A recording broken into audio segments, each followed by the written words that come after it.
것으로 너희도 마음을 넓히라. 아멘. 전라도 처녀와 경상도 총각이 결혼해서 신혼을 아주 재미있게 보내고 있었습니다. 어느 날 이 마트에서 마트 가는 것도 재밌지 않습니까? 결혼해서 마트 가는 것도 굉장히 재밌습니다. 이 마트에서 핵감자를 팔고 있는 것이었습니다. 그래서 이 핵감자를 사와서 이 저녁에 야식으로 먹기 위해서 아내가 맛있게 이 감자를 삶아서 가지고 왔습니다. 남편이 이 무심코 같이 내온 이 소금에 감자를 탁 찍어서 한 입 먹는데, 근데 그게 소금이 아니라 설탕인 것이었습니다. 남편이 아니 무슨 감자를 설탕에 찍어 먹는 사람이 어딨냐고, 도대체 감자를 누가 설탕에 찍어 먹냐고 막 소리를 지르는 것이었습니다. 그래서 부인이 너무 어처구니가 없고 어이가 없다는 듯이 이 세상에 감자를 누가 그러면 설탕에 찍어 먹지, 소금에 찍어 먹는 사람이, 그런 멍청한 사람이 어딨냐고, 이건 맛을 모르는 사람이 어딨냐고 그렇게 맞받아 쳤습니다. 이렇게 이제 이 싸움이 시작되게 되었고, 이 감정이 이제 막 서로 상하기 시작했던 것이죠. 그러자 이제 서로의 집안을 흉보기 시작했습니다. 남편은 이 처가 식구들의 단점을 이야기하기 시작했고, 아내도 이 시댁 식구들의 아픈 곳을 마구 후벼파기 시작했습니다. 급기야 이 남자와는 못 살겠다, 이 여자와는 못 살겠다, 이렇게 생각을 하고 이혼을 하기로 결정을 하게 됐죠. 그리고 끝내 두 사람은 이 이혼을 하기로 작정을 하고 이 이혼 법정에 서게 됐습니다. 먼저 남편이 이혼 사유를 판사에게 이야기합니다. 판사님, 제가 살다가 참 별꼴을 다 봤습니다. 글쎄 아내가 저더러 이 감자를 설탕에 찍어 먹으라고 하지 뭡니까? 그래서 이 부인이 자기도 지지 않고 이야기를 합니다. 판사님, 저는 감자를 소금에 찍어 먹는 사람을 처음 봤습니다. 저는 이런 사람을 지금까지 만나본 적이 없습니다. 원래 감자는 설탕에 찍어 먹는 거 아닙니까? 이렇게 판사에게 이야기를 했습니다. 이 이야기를 들은 판사가 어떻겠습니까? 너무나 어이가 없고 기가 막히다는 듯이 이 두 사람을 쳐다봤습니다. 두 분 정말 어이가 없네요. 어떻게 감자를 설탕에 찍어 먹고 소금에 찍어 먹을 수 있습니까? 우리 강원도에서는 고추장에 찍어 먹습니다. 네, 이렇게 이야기를 했다고 합니다. 네. 우리는 이 관계 속에서 살아갑니다. 사람은 누구나 저마다의 생각이 다 있는 것이죠. 자기 생각을 고집하다가 보면 관계가 틀어질 때가 다 있습니다. 진리가 아닌 문제라면 우리는 양보할 수 있어야 하고 또 수용할 수 있는 그런 마음들이 우리에게 필요한 것이죠. 감자를 소금에 찍어 먹느냐, 설탕에 찍어 먹느냐, 이런 문제로 이혼까지 갔다. 이런 이제 이야기로 제가 예를 들었지만, 사실 이런 사소한 문제 때문에 우리 감정이 상하고 또 싸움으로 번지는 일들이 교회 내에서도 사실 비일비재하게 일어나는 것이 사실입니다. 부끄러운 일들이죠. 진리의 문제가 아닌 것, 이 구원과 관계되지 않은 문제들, 이런 것을 성경에서는 아디아포라라고 이야기를 합니다. 무슨 뜻인지 아십니까? 아디아포라, 대수롭지 않다라는 뜻입니다. 진리의 문제가 아닌 것, 구원의 문제가 아닌 것, 그런 것들은 다 대수롭지 않은 것들이다라고 이야기하고 있는 것이죠. 시대가 변하고 환경이 달라지면 얼마든지 바뀔 수 있는 것들입니다.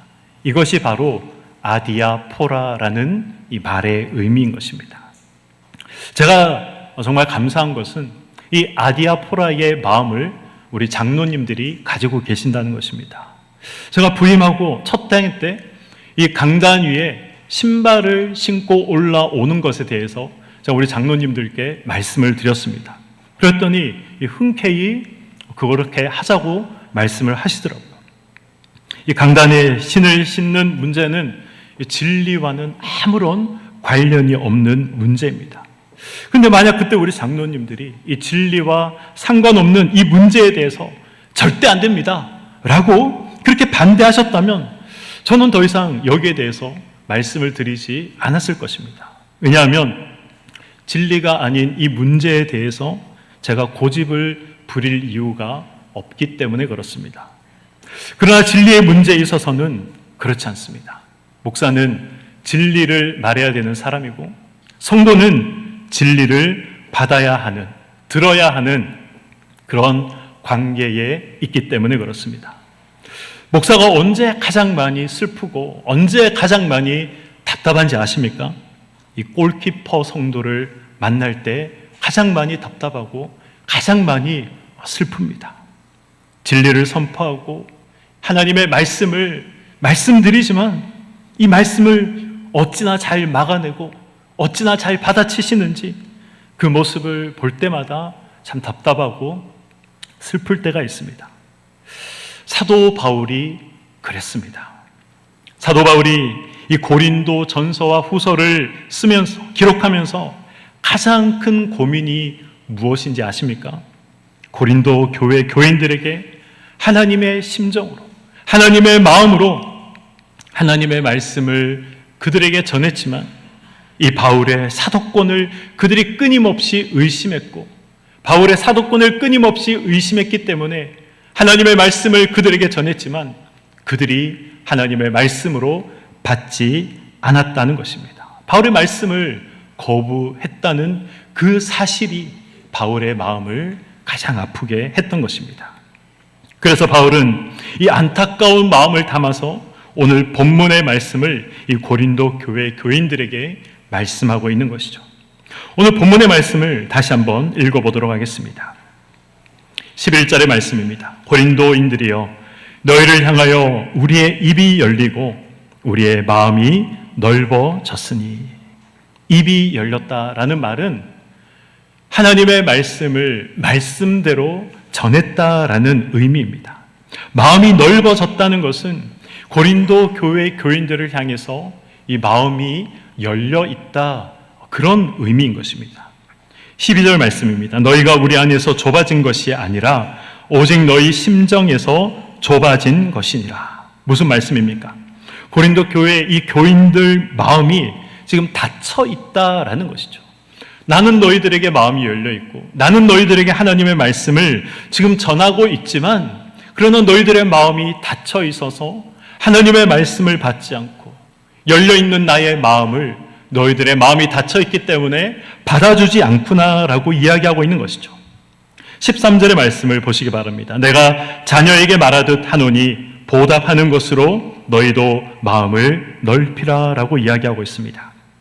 나의 친자식이라 생각하겠으니 나에게 제발 마음을 좀 열어달라라고 이야기하고 있는 것이죠.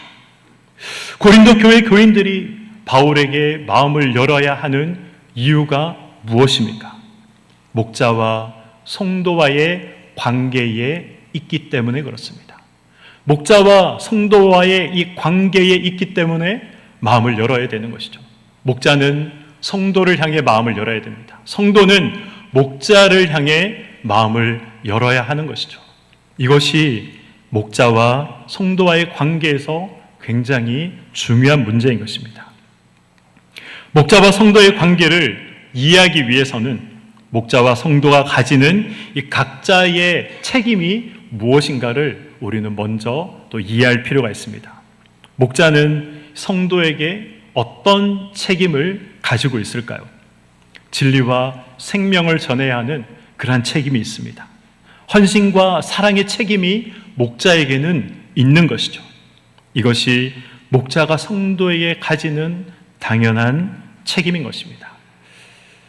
제가 광고 시간에 6월 26일 날 제 아내가 이제 출산을 합니다라고 말씀을 드렸는데 제 아내가 이 자리에 앉아 있지만 대단히 아내에게 미안한 말이지만 저는 사실 이 아이를 지금 생각하거나 또 아내를 생각하는 마음보다 사실은 교회를 지금 생각하는 마음이 더 큽니다. 그리고 제가 아내에게 또 그런 말을 한 적이 있습니다.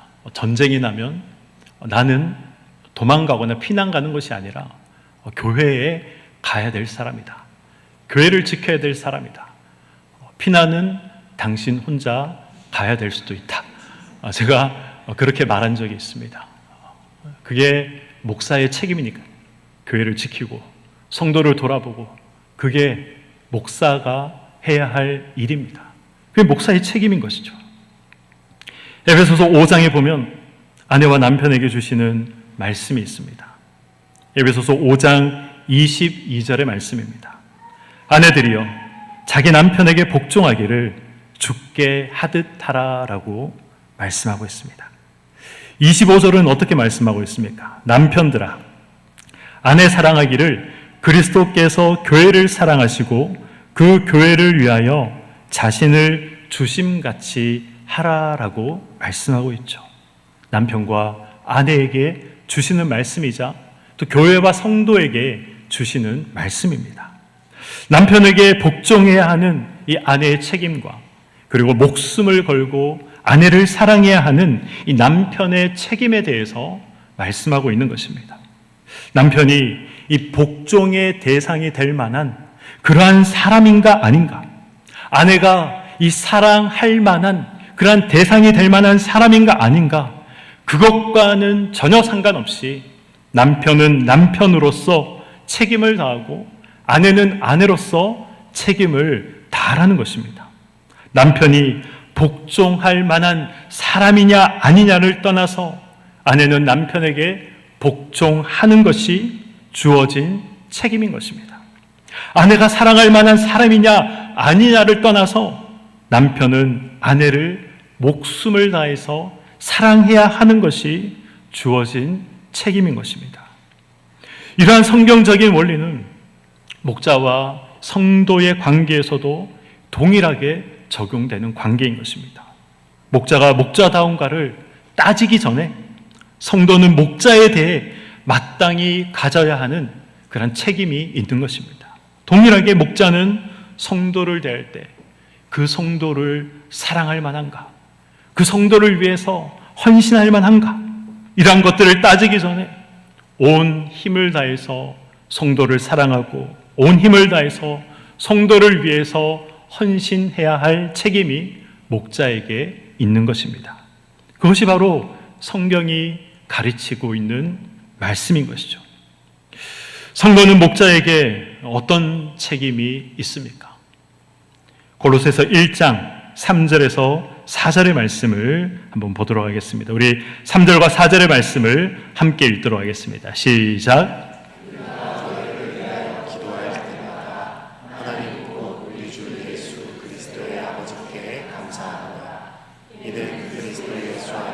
너희의 믿음과 모든 성도에 대한 사랑을 들었으며. 아멘. 이 목자가 가지는 책임은 이 성도를 위한 헌신 그리고 성도를 위한 사랑이다라고 제가 앞에서 말씀을 드렸습니다. 그 일에 대해서 가장 크게 기뻐하고 또 가장 큰 보람을 느끼고 가장 큰 어떤 보상을 느낄 때가 언제인지 아십니까? 바로 성도들이 하나님의 사람으로 이 변화되어 가는 것을 볼 때 목자는 가장 큰 기쁨과 보람과 감사를 느끼는 것입니다. 하나님의 사람으로 성장하고 성숙해 가는 것을 볼 때 가장 큰 기쁨을 누리게 되는 것이죠. 사역을 하다가 보면 종종 이런 이야기를 들을 때가 있습니다. 그 목사님은 어떤 권사님, 어떤 집사님만 그 집사님에게만 관심 있으셔. 이렇게 이야기를 하시는 분들을 종종 만날 때가 있습니다. 그러면 제가 물어봅니다. 집사님, 권사님, 왜 그렇게 생각하십니까? 라고 물어보면 그렇게 대답을 하시더라고요. 그분들이 그 목사님에게 잘하기 때문에 그 목사님은 또 그분들에게만 관심이 있는 것 같습니다. 라고 이야기를 합니다. 목사에게 잘한다. 목사에게 잘한다라는 것이 무슨 의미일까요? 아마 목사에게 뭔가 물질적인 것으로 잘 섬긴다. 그렇게 이해가 되고 해석이 되는 것 같습니다. 이런 말을 아마 들어보신 적이 있으실 것 같습니다. 목사님 섬기기를 하나님 섬기듯이 하라. 이 말은 사실 바른 말도 아니고 옳은 말도 아니고 성경적인 말도 아닙니다. 목사를 섬기는 것이 성도가 해야 할 책임의 전부도 아닌 것이죠. 사랑하고 존경하는 마음으로 섬기는 것은 너무나도 귀한 마음입니다. 그러나 목사에게 잘하는 것은 다른 것이 아닙니다. 하나님의 말씀대로 살아가시는 것. 그래서 신앙이 성장하고 성숙하며 하나님과 깊은 교제를 나누시는 것. 이게 목사에게 가장 잘하는 것입니다. 성도가 목자에게 해야 할 책임은 이 바울이 말한 바와 같이 하나님의 사람으로 바뀌어 나가는 것입니다. 그것이 바로 성도의 책임인 것이죠. 목사에게는 사실 그것보다 더 기쁜 것이 없습니다.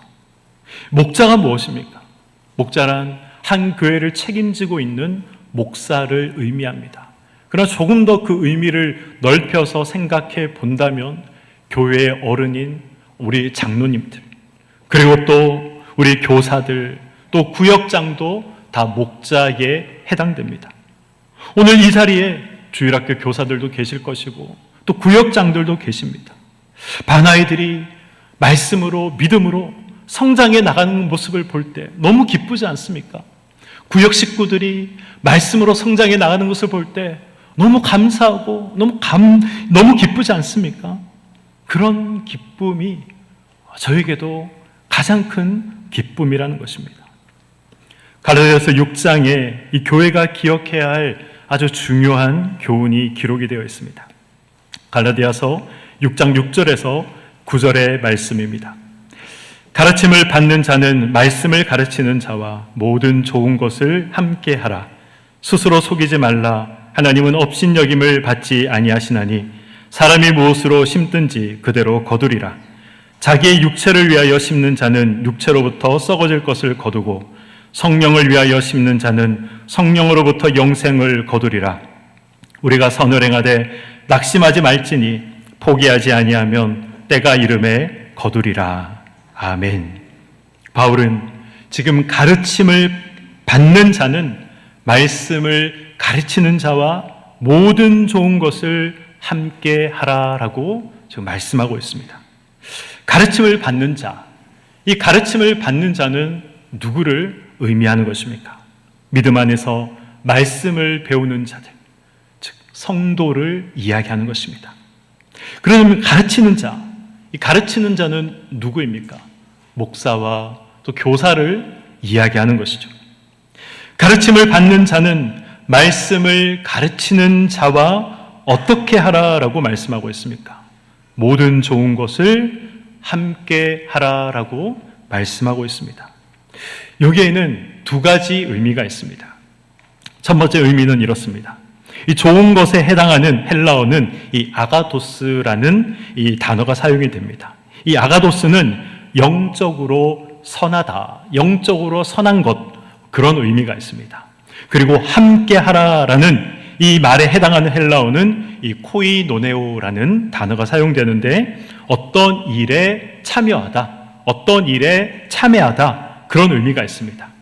이 두 말을 합치면 어떤 말이 됩니까? 어떻게 해석할 수 있습니까? 가르치는 자의 선한 일에 함께 하라는 것입니다. 가르치는 자, 이 영적인 스승이 함께하는 그 일에 함께 하라는 것이죠. 그 일에 동참하라는 것입니다. 두 번째 의미는 조금 조심스러운 부분이 있습니다. 이 좋은 것에 해당하는 헬라어 이 아가도스라고 제가 말씀을 드렸습니다. 아가도스는 영적으로 좋은 것을 의미한다라고 말씀을 드렸죠. 그런데 이건 영적으로 좋은 것, 이런 의미도 있지만 물질적으로 좋은 것, 이런 의미도 있습니다. 그리고 함께 하라에 해당하는 헬라어 이 코이노네오라는 이 단어는 어떤 일에 참여한다라는 그 의미도 있지만 그러나 어떤 것을 공급한다라는 그 의미도 있습니다. 이 두 가지를 또 합쳐서 해석하면 어떤 의미가 있습니까? 가르치는 자에게 필요를 공급하라. 그 의미도 있는 것이죠.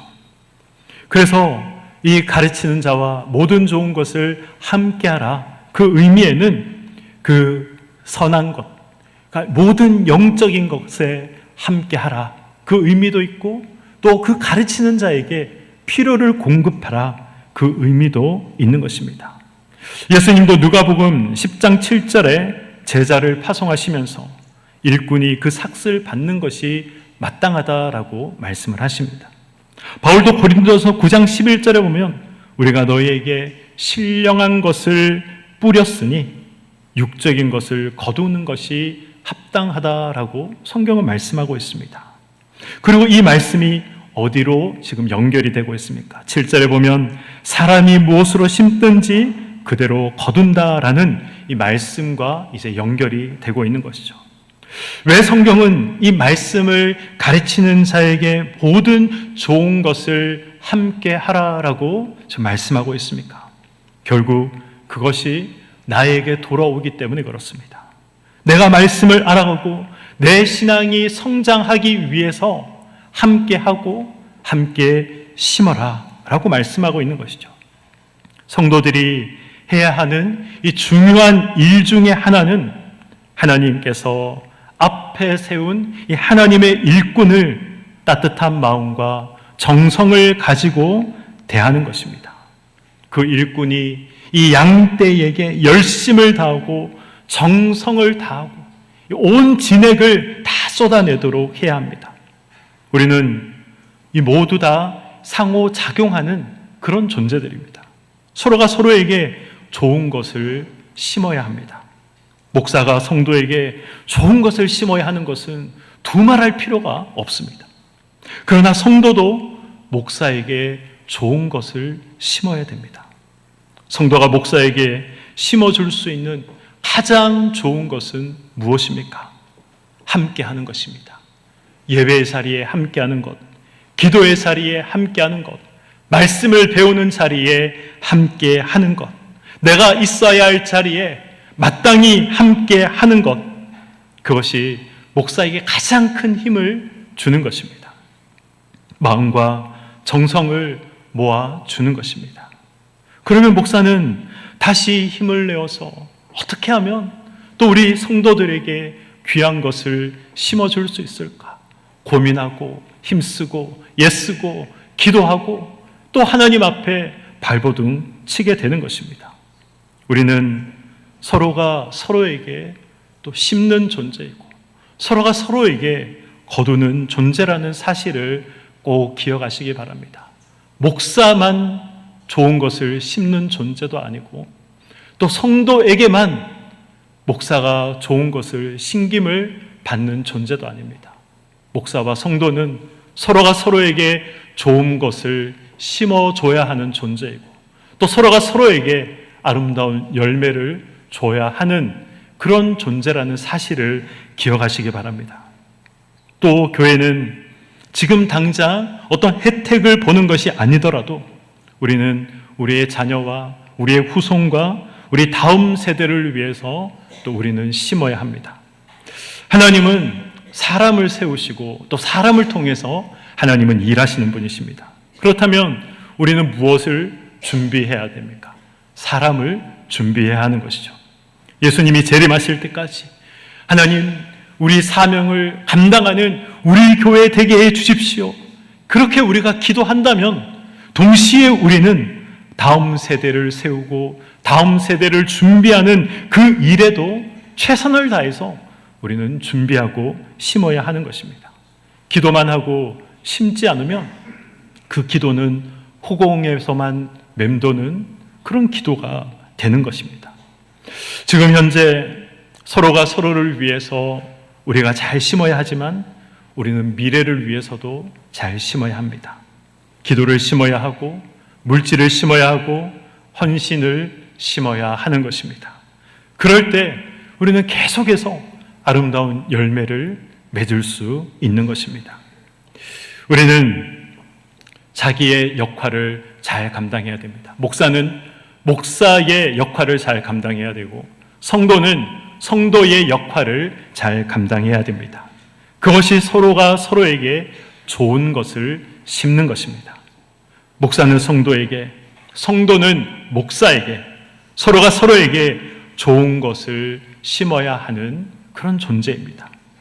낙심하지 말고, 포기하지 말고, 하나님께서 맡겨주신 책임을 우리가 다 하며 서로가 서로에게 좋은 것을 심는다면 우리는 좋은 것을 거두게 되어 있는 것입니다. 이게 하나님께서 성경을 통해서 우리에게 약속하신 말씀이고, 성경을 통해서 우리에게 말씀하신 변함없는 법칙인 것입니다. 목사와 성도는 일방적인 관계가 아닙니다. 누가 한 사람이 한 방향으로만 주는 그런 관계가 아닙니다. 우리는 서로에게 서로 영향을 주고 받는 관계입니다. 서로 좋은 것을 심어야 하는 관계입니다. 신령한 것을 주고받는 저와 여러분이 되시기를 소망합니다. 그래서 서로에게 풍성한 열매가 맺히는 우리 교회 되기를 소망합니다. 저는 그런 소망이 있습니다.